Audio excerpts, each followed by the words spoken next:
2 bulan ya kita nggak jumpa. 2 bulan kita nggak jumpa. Bisa melayani di sini kembali. Kita rindu ya mendengarkan kebaikan Tuhan, terima kasih Tuhan. Bapak Ibu sekalian, mari sebelum kita mendengarkan firman Tuhan, kita bersama-sama bersatu dalam doa. Bapa yang begitu baik, Bapa yang selalu baik dan sungguh teramat baik. Terima kasih Bapa untuk siang hari ini, siang yang indah meskipun panas, tapi Tuhan yang telah memberkati kami, Tuhan telah pimpin kami sehingga kami boleh berkumpul di sini untuk bersekutu bersama. Tuhan tolong kami dan semoga kami akan mendengarkan sebagian dari firman. Kiranya firman-Mu dapat masuk ke dalam hati kami, dapat bertumbuh dan juga berbuah bagi banyak orang. Terima kasih Bapak. Tuhan hantar saudara-saudara kami yang saat ini berhadir di tempat ini. Berfirmanlah Bapak, karena kami semua siap untuk mendengar. Hanya di dalam pengasihan Tuhan Tunggal, Tuhan kami Yesus Kristus, kami telah berdoa dan mengucap syukur. Haleluya. Amin. Bapak Ibu sekalian, firman hari ini diambil dari Matius 8 ayat 23 sampai 27. Matius 8 ya, ayat 23 sampai 27.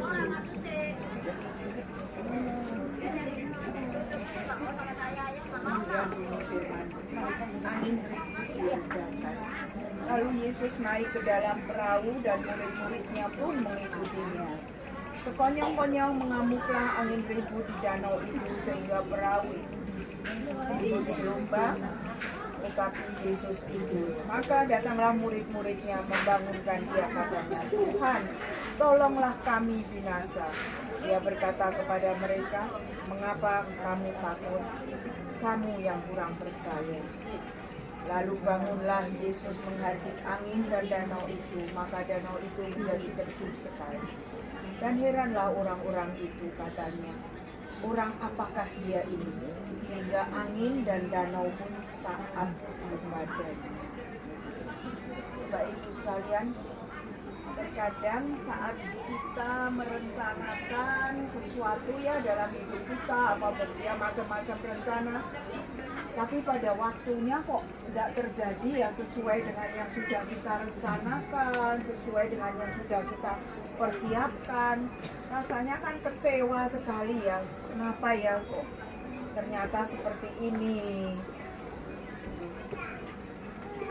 Kadang kita jadi bingung, kita jadi marah, terus udah uring-uringan. Demikian juga yang dialami oleh murid-murid Tuhan Yesus. Ketika mereka ada dalam perahu, angin ribut datang, mereka sudah merasa cemas, merasa itu, tapi mereka lihat loh, kok Tuhan malah tidur gitu loh, kok nggak care sama kita, nggak peduli. Memang Tuhan kok jahat ya dalam pikiran mereka mungkin ya, kok diem aja sih, kita kan udah mau binasa nih.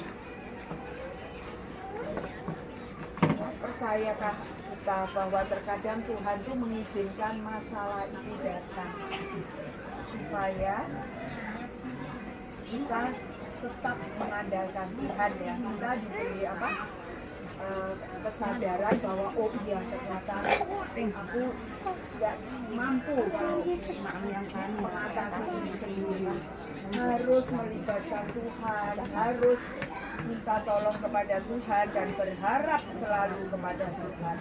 Dan kita percaya bahwa segala persoalan dapat kita tanggung bersama Tuhan ya.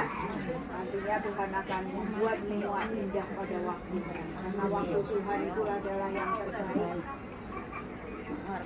Seperti juga yang dialami oleh Yusuf. Siapa yang mengira Yusuf akhirnya jadi orang nomor 2 terpenting di negara Mesir. Dia dibuang oleh kakak-kakaknya ke dalam sumur, dia dijual dengan orang yang Potifar, dia bekerja keluar masuk penjara. Namun ternyata Tuhan punya rencana yang terindah ya buat kehidupan Yusuf. Demikian juga untuk kita Bapak Ibu, ketika kita sudah merencanakan sesuatu dan rencana itu ternyata tidak sesuai dengan terjadi, tidak sesuai dengan yang sudah kita inginkan, yang sudah kita rencanakan atau kita harapkan, jangan pernah menyalahkan Tuhan. Bahwa melalui kegagalan, melalui rencana yang tidak terjadi, Tuhan punya rencana yang terindah. Ini Bapak Ibu sekalian, Dia akan berperang bagi kita, Dia akan membela kita. Ingatlah dan nyanyikan tadi seperti yang sebelum Bapak khotbah ini renungan, ayah mengajak kita nyanyi, saat ku bimbang Tuhan tetap beserta dengan kita. Jadi ketika kita terus mengandalkan Tuhan, kita terus hidup dalam kebenaran firman-Nya, pasti Tuhan selalu ada bersama kita, selalu menyertai kita, dan apapun dalam hidup kita yang tidak seperti yang kita inginkan, Tuhan selalu membuat pergumulan itu diganti dengan berkat. Ya, Ibu. Bapak Ibu, saya ingin bersaksi sedikit. Waktu tanggal 1 November itu saya mantu ya di Bali. Dan di Bali waktu itu setiap hari hujan. Padahal mantu saya nggak di dalam gedung, di halamannya hotel, nggak di dalam gedung. Karena saya ditawarin sama yang mengatur pernikahan itu. Karena saya nggak, namanya Christopher mau pakai pawang nggak, supaya nanti kalau ada hujan jadi nggak hujan, karena ini di Bali hujan terus. Anak saya nggak mau, dari awal anak saya sudah nggak mau pakai pawang. Anak saya cuma bilang saya sudah menyerahkan semua rencana ke dalam tangan Tuhan. Meskipun pakai pawang, kalau Tuhan bilang hujan pasti hujan kan. Anak saya nggak mau, anak saya sudah yakin, saya pokoknya sudah berserah sama Tuhan, biarlah Tuhan yang bekerja. Puji Tuhan, di hari hanya tidak ada hujan sama sekali. Dan besoknya ada pernikahan lagi di tempat yang sama dan dia pakai pawang. Dan itu orang yang mengatur pernikahan kita, kalau sekarang orang bilang WO ya, wedding organizer ya, yang mengatur. Dia WA ke anak saya, Grace, lihat ini saya ada pernikahan lagi di tempat yang sama di Sky, hujan deras, padahal pakai pawang. Bapak Ibu, itu kita boleh belajar, kita menyerahkan semuanya ke dalam tangan Tuhan. Kemudian Tuhan yang bekerja untuk kita ya, dan Dia membuat semua indah pada waktunya. Kalau kita pakai pawang berarti kita nggak percaya sama Tuhan, bahwa Tuhan akan menjadikan lagi yang lebih. Semoga Bapak Ibu pun melalui firman ini bisa belajar untuk terus mengandalkan Tuhan, untuk berserah pada Tuhan dan berharap hanya pada Tuhan. Biarlah firman Tuhan, Yesus memberkati. Amin. Ada kuis? Yuk. Ibu mau ikut kuis nggak? Ada hadiahnya. Dapat sembako. Hadiahnya nggak jauh-jauh dari tadi. Firmannya. Yang pertama-tama, tadi renungan kita itu diambil dari ayat berapa? Oh ya. Angkat tangan ya, jadi Angkat tangan yang bisa menebak. Terus murid-murid itu lagi di mana ya ketika mereka merasa cemas, merasa ketakutan, merasa mau mati. Di dalam perahu. Terus kenapa mereka kok merasa ketakutan? Takut badai.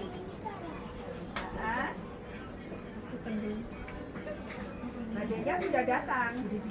Jadi mereka takut apa? Kenapa? Terguling. Gelap ya, binasa ya. dua itu. Nah, yang ketiga. Ayo yang Lihat lain. ya, angkat tangan ya. Angkat tangan ya. Ayo ibu. Bentar. Bapak Ibu, sekarang Bapak Ibu sendiri ini menjawab dari pengalaman Bapak Ibu sendiri ya. Karena saya nanti mau mengapa kadang Tuhan kasih cobaan, kasih pergumulan dalam hidup. Itu tujuannya Tuhan supaya apa sih untuk kehidupan kita?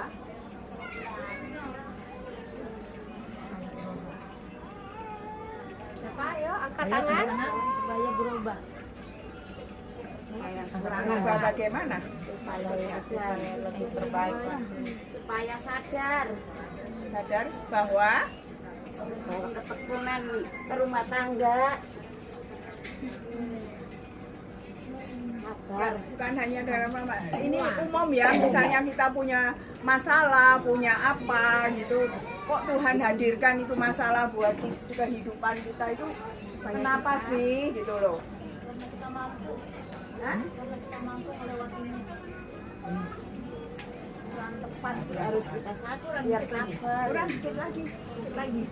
kita jadi lebih baik. Kurang dikit. Udah. Kurang lengkap. Ya, coba diperlengkapi jadi Maksudnya hubungannya kita dengan Tuhan ini yang Biar lebih saya. dekat sama Tuhan. Karena dikasih ujian. ya Ujian dari Tuhan. Supaya supaya biar dekat sama Tuhan. Terus Kita lebih mengandalkan Tuhan. iya. Kalau mengandalkan Tuhan, Supaya kita lebih bergantung. bergantung pada Tuhan, jangan merasa kita mampu sendiri. Jalan sendiri. Iya. Karena kalau kita jalan sendiri nggak bisa. Ya. Satu, dua, tiga. Yuk.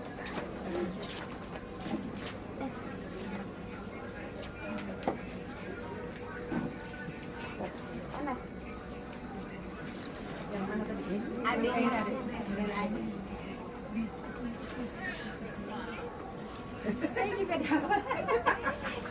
Oh enggak, ini ada kakaknya Yang bisa bisa.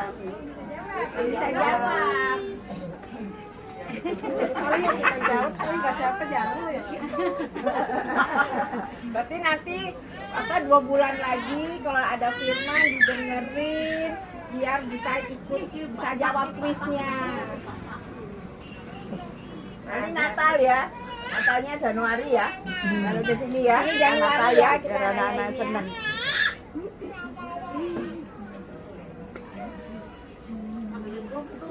Ya. Sebelum kita akhirin ibadah singkat kita ini, nanti ditutup doa penutup oleh Ibu Erna. Kita akan menyanyikan 1 buah lagu